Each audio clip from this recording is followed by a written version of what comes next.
What's up, everybody? Welcome back to racenudes.com. Welcome back to another one of our previews. Well, this should be a kind of a quicker one this week. We'll go to Churchill Downs, race 7 on the card, of course, and a great card, including the Stephen Foster, going to be a huge race there. But race 7 on the card for this preview, it's the Fleur de Lis Stakes. And this is, I'll put it up on the screen for you now. This is a race going a mile and eighth, a grade 2 event. This one for the fillies and the mares. So the Stephen Foster for the boys, this one showing off 5 fillies and mares. I said it's quick, because like I said, there's only 5, so we'll get to it right now.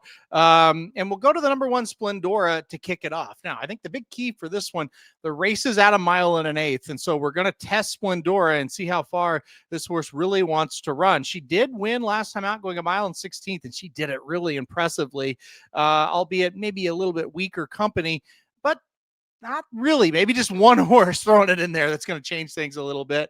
Splendora, obviously kind of best known for winning the Breeders' Cup Filly and Mare Sprint. She did that last year at Del Mar. She then won a 7-furlong race at Santa Anita, then won a mile race at Santa Anita, came to the Derby City Distaff on Kentucky Derby Day, going 7 furlongs, didn't run well at all. Got beat by Art Disaster, Ways and Means, and Usha.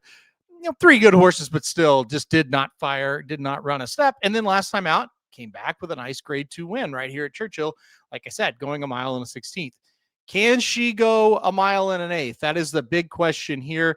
We know her class. We know she's really good. Can she get the distance? I think that's going to be the big question mark coming into this one. The number 2 is Regalade. This horse seems like just one we entered to kind of fill out the field. Last time out, got beat in the Ogden Phipps by 16 lengths. 2 races back in the Apple Blossom, got beat 9 1/4.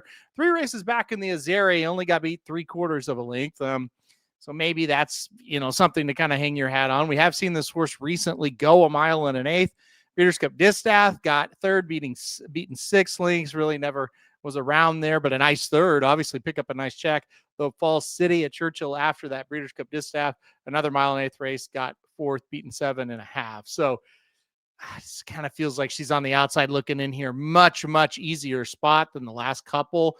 Maybe you look back at that Azeri and say, well, that race could compete here. You're probably right about that, but I don't know. It just doesn't look too good in this spot to me. The number 3 is Immersive.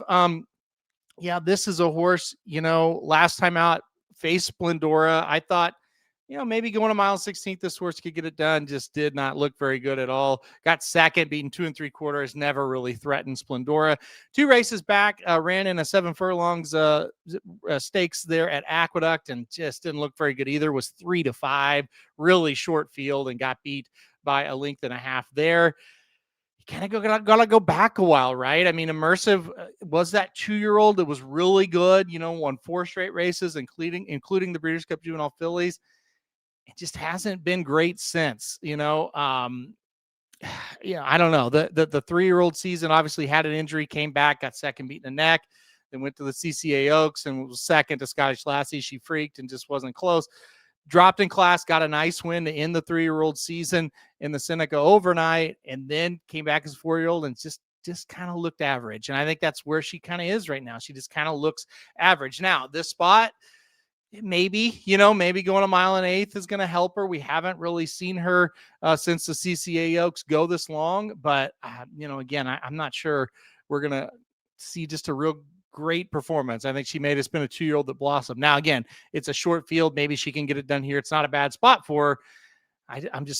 I'm skeptical of just her talent level overall. The number 4 in Just My Heels next, a horse that went up to Prairie Meadows and just dominated the Jack Bishop Stakes like she probably should have. She looked like the best horse there.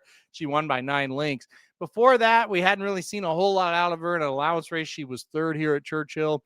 At Oaklawn, she was 4th in a small stakes race, 4th in a small stakes race, 4 races back at Oaklawn as well. To Bayakoa, she was 4th again. She's not great, right? But she did run pretty well last time out to get the job done. Also a horse I think that, might have found that she needs to be forwardly placed. So maybe she's up there kind of running late or running early and trying to set the pace here. But just looks a little bit outclassed to me. Then finally, the number 5 is Shred the Gnar. And this is a horse, when she's on her best, she's very, very tough to beat.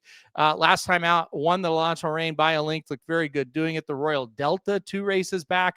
the horse didn't look good. It was off of a long layoff and got beat by 19 lengths. 3 races back right here. Churchill won the Chaluque. She also won an allowance race at Churchill back in the day as well, as a 3-year-old here at Churchill Downs. She is 3 for 3 over this track. I think she is the one that has the most upside. I think she is kind of the up and coming type of horse, even though she's been around a while, just a lot of injuries. 6 starts, 4 wins for her. Like I said, lost kind of that race off the layoff at Gulfstream and then lost on debut at Gulfstream. Other than that, been a winner every time. So I think she comes in here. I think it's a really good spot for her. I think she comes in, off a really nice win. I thought that was a good win in the lots of rain on Oaks Day. So that's the field of 5. And like I said, it's going to be a quick preview because there's just not a ton to talk about. But I'm going to go number 5, Shred the Gnar on top. I do think she is the horse with the most upside. I'm going to go number 1, Splendora in second. So I do think, look, she is kind of that horse that's the most consistent, definitely the classiest horse of the field. Just a tad worry. I don't know that she's going to get the distance of 1 1/8. And then, I'll go number 2, Regalade in second, and number 3, number 2, Regalade in third, and Immersive number 3 in fourth. So I'm going to go 5, 1, 2, 3 in this year's running of the Fleur de Lis. Not the greatest version of the race, no doubt about it. We'll see if Shred the Gnar, the number 5 horse, can get the job done here. All right, guys, that was preview. Hit that like button if you like. Hit subscribe. You really like it. Want to get alert anytime we do videos like this. And most importantly, good luck if you're betting Churchill Downs on Saturday.